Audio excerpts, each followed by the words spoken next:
The story of Anthony Wahl. Anthony Wahl was born about 1843 in Baltimore City, Maryland, and came from a family of milliners. Anthony's family owned a couple of hat stores and several properties throughout the neighborhood. They were rather wealthy and were prominent members of the community. Anthony's parents were Jacob and Johanna Wahl, both German immigrants. Jacob died in 1882 and left a huge estate to his wife. Although Anthony was the oldest child, in 1884 his mother sold the hat store to her son-in-law, George H. Boudicca, who was married to Anthony's sister Juliana. Though I couldn't find any information about what happened to the hat store after this event, I do know that George went on to open a paint store that is still around today.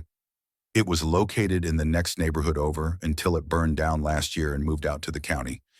It was a big part of the community for decades. Around that same time, Anthony opened up his own millinery and notion shop in his house. In June of 1901, the business is listed for rent due to ill health. I couldn't find any other information about the business, though.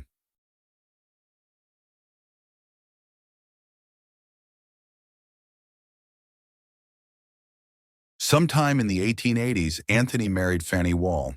Fanny was born in Germany in November of 1847. She too was a milliner, but there's not a ton of information about her out there. They seem to have a happy marriage, and there are several notices about trips they took together, and even a large surprise party that Anthony had for her birthday in 1906. For reasons I cannot track down, at some point Anthony ends up being wheelchair-bound. The house where they live is 3.5 stories tall and has a basement down some rather steep stairs.